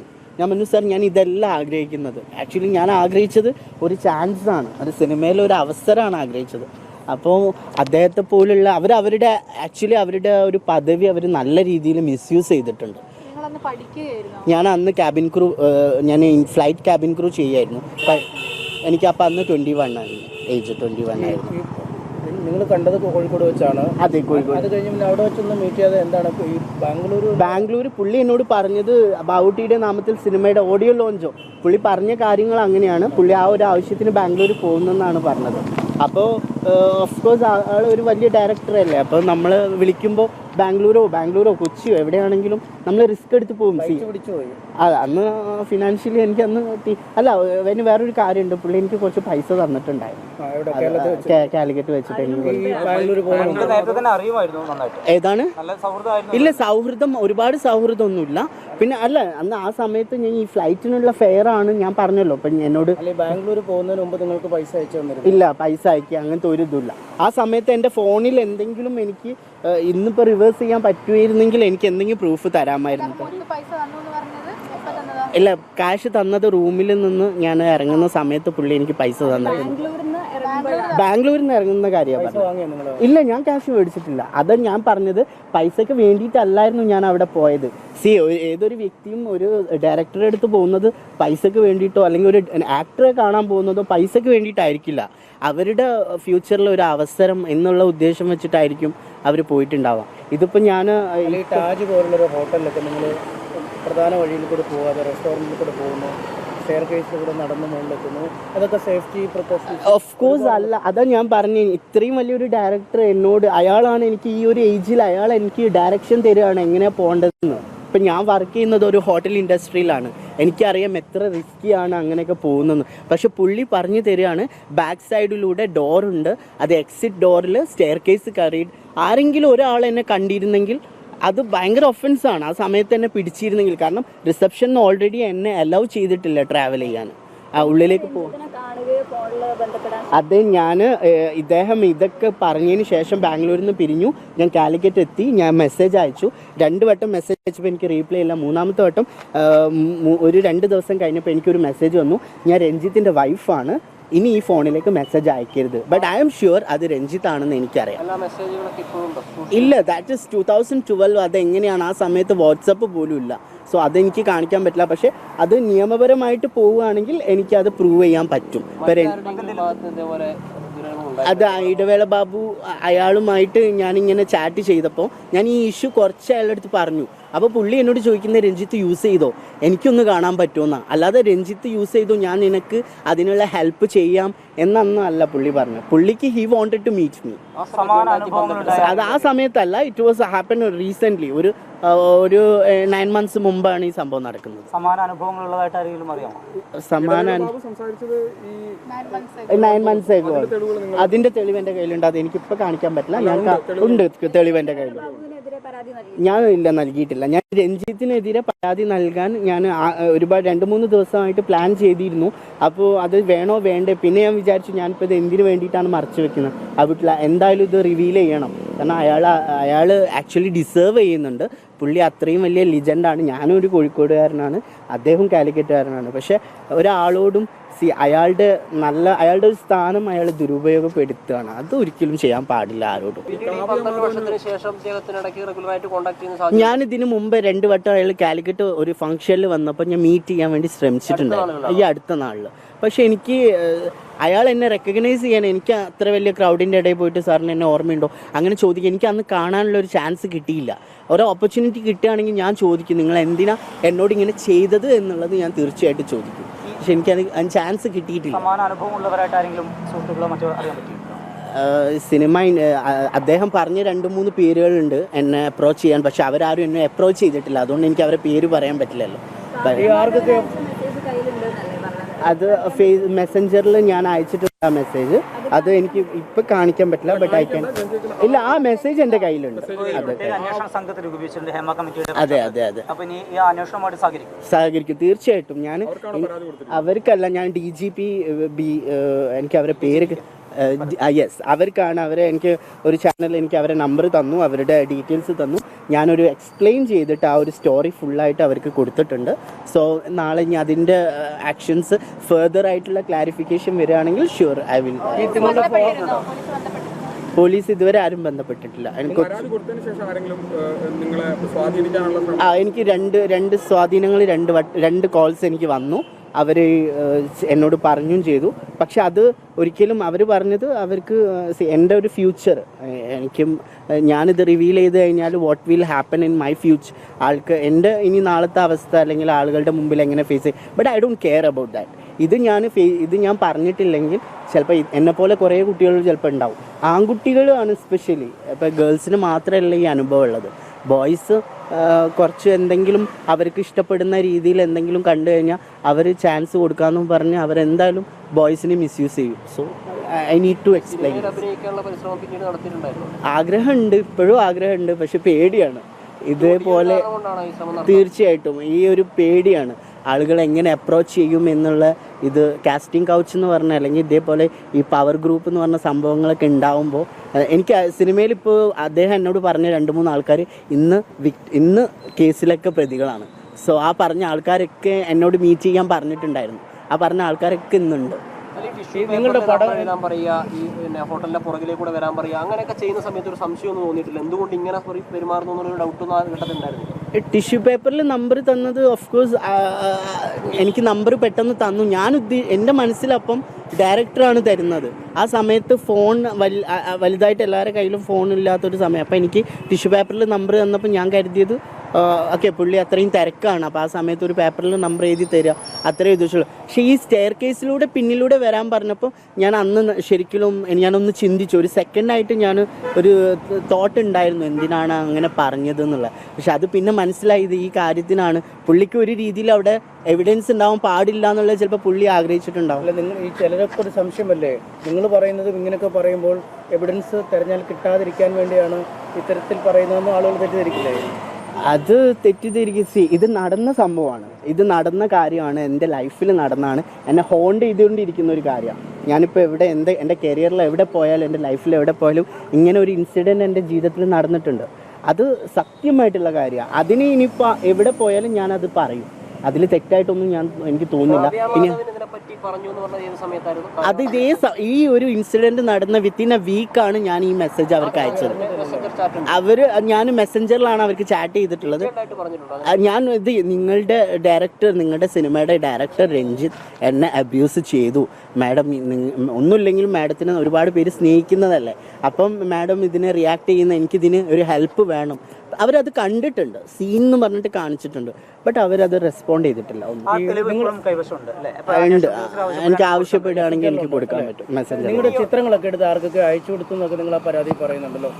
അതെ, അത് എന്നെ ആക്ച്വലി രഞ്ജിത്ത് ഈ ഒരു റൂമിലുള്ള സമയത്ത് എന്നോട് ഡ്രസ്സ് ന്യൂഡായിട്ട് നിൽക്കാൻ പറഞ്ഞ സമയത്ത് രഞ്ജിത്ത് ഒരു നടിയുമായിട്ട് സംസാരിച്ചുകൊണ്ടിരിക്കുകയാണ്. ആ നടിയുടെ പേര് ഞാൻ വെളിപ്പെടുത്തിയിട്ടുണ്ട്, മാതൃഭൂമി ന്യൂസിൽ ഞാൻ വെളിപ്പെടുത്തിയിട്ടുണ്ട്. അവരുടെ പേര് രേവതിയാണ്, നടി രേവതിയായിരുന്നു. അവരുടെ പേര് രേവതിയാണെന്നാണ് എന്നോട് പറഞ്ഞത്. സോ രേവതിയായിട്ട് രഞ്ജിത്തിന് ബന്ധമുണ്ടോ ഇല്ലയോ എനിക്കറിയില്ല. ഇല്ല, അവരെൻ്റെ ഫോട്ടോസ് എടുത്തിട്ട് ഇങ്ങനെ അയക്കുന്നുണ്ടായിരുന്നു. അപ്പോൾ ഞാൻ ചോദിച്ചു ആർക്കാണ് അയക്കുന്നത്, അപ്പോൾ പറഞ്ഞു രേവതിക്കാണെന്ന് പറഞ്ഞു. രേവതി ഉണ്ട്, അവർ നിന്നെ കണ്ടിട്ട് ഇഷ്ടമായി എന്നൊക്കെയാണ് എന്നോട് പറഞ്ഞത്. ബാംഗ്ലൂരിലെ റൂമിൽ വെച്ചിട്ടാണ് ഈ സംഭവം. അവിടെ ബാവുട്ടിയുടെ നാമത്തിൽ സിനിമയുടെ ലൊക്കേഷൻ പാക്കപ്പ് ആയതിനു ശേഷം ഓഡിയോ ലോഞ്ച് അങ്ങനെ എന്തോ ബന്ധപ്പെട്ടിട്ടാണ് ആൾ ഉണ്ടായിരുന്നത്. ആൾ അവിടുന്ന് എന്നോട് പറഞ്ഞത് അതിനുശേഷം അബുദാബിയിൽ എന്തോ ഒരു ഫംഗ്ഷന് പോയി, എന്തോ ഫിലിം ഫെയർ എന്തോ അവാർഡ് ഫംഗ്ഷൻ കഴിഞ്ഞിട്ട് വരികയാണ്.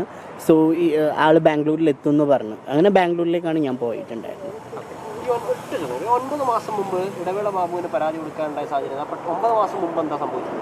9 മാസം മുമ്പ് ഞാൻ പുള്ളിയെ ബന്ധപ്പെടാൻ ശ്രമിച്ചു. അത് തീർച്ചയായിട്ടും സിനിമയിലൊരു അദ്ദേഹം ഫാഷൻ PG ഉണ്ട്, അതേപോലെ ഫാഷൻ റാമ്പിംഗ് ഒക്കെ ചെയ്യുന്നുണ്ട്, അതിൻ്റെ കോർഡിനേഷനൊക്കെ ചെയ്യുന്നുണ്ട്. സോ അദ്ദേഹത്തെ ബന്ധപ്പെട്ട് കഴിഞ്ഞാൽ സിനിമയിൽ ഒരു അവസരം ലഭിക്കും എന്നുള്ള രീതിയിലാണ് ഞാൻ അദ്ദേഹത്തെ ബന്ധപ്പെടുന്നത്. അദ്ദേഹത്തെ ബന്ധപ്പെട്ട് കഴിഞ്ഞു. മെസ്സേജ് അയച്ച സമയത്താണ് പുള്ളിക്കാരൻ്റെ ദ വേ ഓഫ് അപ്രോച്ചും ഏകദേശം സെയിം ആണ്. അപ്പോൾ എനിക്ക് മനസ്സിലായി ഇത് ഇവരെല്ലാം ഒരു ടൈപ്പ് ഓഫ് പീപ്പിളാണ്. അവരുടെ ആ സംസാര രീതിയിൽ തന്നെ മനസ്സിലാക്കാൻ പറ്റും. They are very clear, they are looking for a boys, they are looking for a sexual assaultation. ഞാനിത് കുറച്ച് കാര്യം ഞാൻ പറഞ്ഞിട്ടുണ്ട്. ഞാൻ രഞ്ജിത്തായിട്ട് ബന്ധപ്പെട്ടിട്ടുണ്ടായിരുന്നു, ഞാൻ പോയി കണ്ടിട്ടുണ്ടായിരുന്നു. അപ്പോൾ എന്നോട് ചോദിച്ചത് വേറൊരു ഭാഷയിലാണ്. അത് പുള്ളി ചോദിച്ച കാര്യം ഞാൻ ഇവിടെ പറയുന്നില്ല. അപ്പോൾ അതിന് ഇനി എനിക്കും കിട്ടുമോ അല്ലെങ്കിൽ എനിക്കും കാണാൻ പറ്റുമോ എന്നാണ് പുള്ളി ചോദിച്ചത്. എന്തായാലും മലയാള സിനിമയിലെ കാര്യങ്ങൾ പുകഞ്ഞു മറിഞ്ഞു കിടക്കുകയാണ്. പുകപടലങ്ങൾ അധികം താമസിയാതെ തന്നെ ഒടുങ്ങുമെന്നാണ് ഇപ്പോഴത്തെ പ്രതീക്ഷ. ചീട്ടുകൊട്ടാരങ്ങൾ തകർന്നുകൊണ്ടേയിരിക്കുന്നു, നായക വിഗ്രഹങ്ങൾ ഉടഞ്ഞുകൊണ്ടേയിരിക്കുന്നു. ഇതിനിടയിലും പ്രതീക്ഷയ്ക്ക് നാമുണ്ട്, കുറേ യുവ നടന്മാർ. മലയാള ചലച്ചിത്ര ലോകത്തെ കൈയയച്ച് പിന്താങ്ങുവാനും പരിപോഷിപ്പിക്കുവാനും യുവ നടിമാർ, കഴിവുള്ളവർ. ഇവരെയൊക്കെ ഇനി മലയാള സിനിമയുടെ കാതലായി തന്നെ കാണണം. സിനിമയിലെ ഇത്തരം ദുഷ്പ്രവണതകൾ ഇവരെങ്കിലും ഇനി കീഴ്വഴക്കമായി കൊണ്ടുപോകാതിരിക്കട്ടെ എന്നാണ് പ്രതീക്ഷിക്കേണ്ടത്.